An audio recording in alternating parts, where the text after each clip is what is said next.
नमस्कार श्रोते हो, मी गजानन गिरी. आपलं माणूस 555 या माझ्या यूट्यूब चॅनलवर आपल्या सर्वांचे खूप खूप मनापासून स्वागत करतो.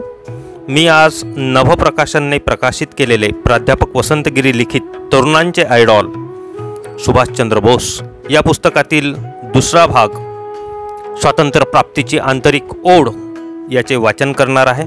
तर ऐकू दुसरा भाग स्वातंत्र्य प्राप्तीची आंतरिक ओढ.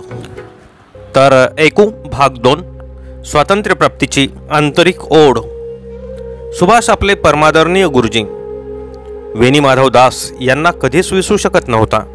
गुरुजींना तो विसरला असता तर खरंच त्याच्या कुडीत प्राण शिल्लक राहिला नसता. गुरुजी म्हणजे जीव की प्राण समजणारा सुभाष आपल्या जीवनात वेणी माधव दासांचा किती आदर करत होता व्यक्त करणे शब्दातीत आहे. त्यामुळेच पत्ररूपाने गुरु शिष्याच्या भेटी कित्येक दिवस होत राहिल्या. पत्रातील शब्द भांडार प्रत्यक्ष भेटीच्या दुःखावर फुंकर घालत होते. एक रूप झालेल्या गुरु शिष्याच्या प्रेमाची साक्ष देत होते. काही शब्द तर सुभाषसाठी अविस्मरणीय असायचे. मानवी जीवनाचा खरा अर्थ सांगायचे. देव शोधून सापडत नाही, कारण तो हृदयस्थ असतो. पीडितांची पीडा दूर करा, देव तुमचा शोध घेतील. भक्ती मार्गातील किती प्रखर वास्तव सांगून जातात हे शब्द.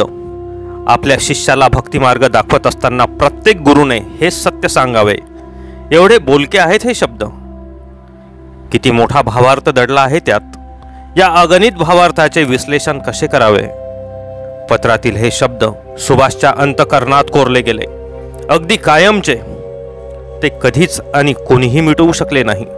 किती अगाध महिमा या गुरु शिष्य प्रेमाचा. सुभाषच्या उपजत व्यक्तिमत्वावर या घटनेचा खूप खोल परिणाम झाला. त्याचा ध्येय मार्ग वेगळा बनला. एखाद्या तत्वव्यक्तीप्रमाणे तो जीवनाचा अंतर्मुख होऊन विचार करू लागला. या मनुष्य जीवनाचे सार्थक करण्यासाठी विशेष कार्य आपल्या हातून घडावे यासाठी तो बालवयात मनाशी खुणगाठ बांधू लागला.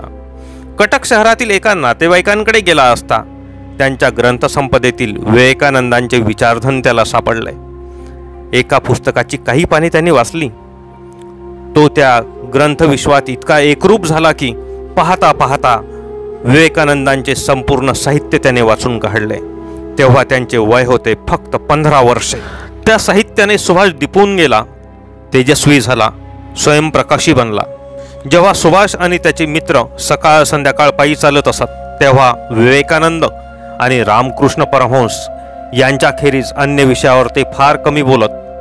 तरुण वयातील माझ्या मित्रांनो, तुमच्यासोबत या निमित्ताने काही हितगुज करावेसे वाटतंय. तुमचे मित्र तुम्हाला निवांत भेटतात तेव्हा तुम्ही कोणत्या विषयावर चर्चा करता? तुमच्या वाचनाचे चिंतनाचे विषय कोणते? तुम्ही कोणत्या गोष्टींमुळे अस्वस्थ होता? तुमचा आनंद कशात आहे? या संबंधीचा कधी विचार केलात का? केला नसेल तर तो करायला सुरुवात करा. जर आपण कुठल्याही ध्येयाशिवाय जगत असू तर पशुतुल्य जीवन जगत आहोत.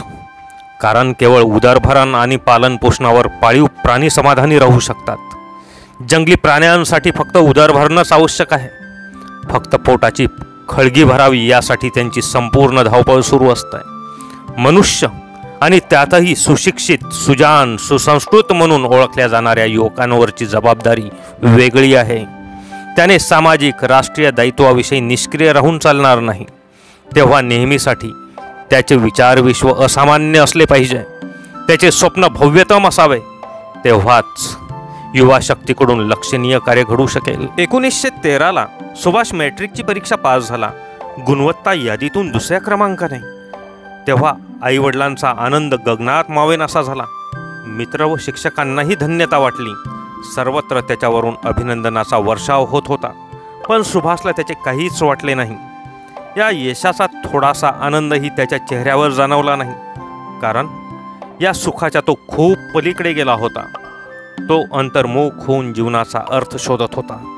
ध्यानधारणा, साधू समागम, दानधर्म यापैकी कशानेही त्याच्या मनाला शांती मिळाली नाही. ब्रिटिशांच्या प्रचंड जुलुमशाहीने त्याचे मन अस्वस्थ झाले. एकीकडे सर्वस्वाचा होम करणारे क्रांतिकारक, तर दुसरीकडे असंख्य प्रमाणात थंड डोक्याने बसलेले पाषाण हृदय. मनुष्य देहातील पाषाणेच ती. त्यांचा या मातृभूमीशी काहीच संबंध नाही का? हा बाल सुभाषच्या मनाला पडलेला प्रश्न. रात्रंदिवस या विचाराने त्याच्या डोक्यात काहूर उठले होते. मित्र हो, 1913 या वर्षी सुभाषचे वय होते फक्त 16 वर्षाचे.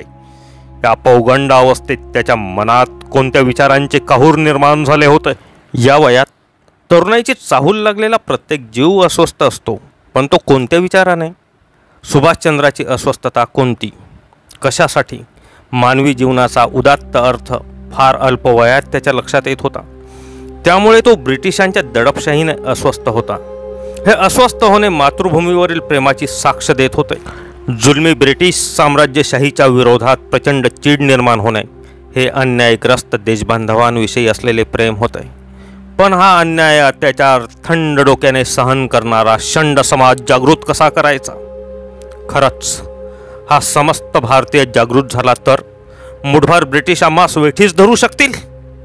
आम्ही आत्मभान विसरून जगतोय. आत्मभान विसरलेला समाज ही संपूर्ण देशाला लागलेली कीड आहे. कशी नष्ट करायची ही कीड? गुलामीच्या इतिहासाने आमचे आत्मभान, अस्मिता, स्वाभिमान नष्ट केला आहे.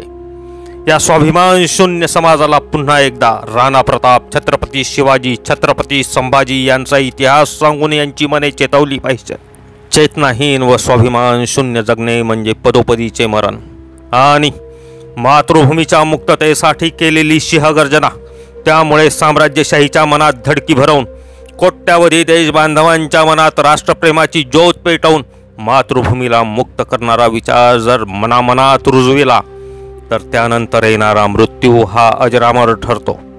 हे पशुतुल्य जगणाऱ्या देशबांधवांच्या मनात कसे दृढ करावे? यांच्या मनात देशभक्तीची बीज कशी पेरावी? त्याचा अंकुर कसा वाढवावा? त्याचे भरण पोषण करून वटवृक्ष कसा करावा?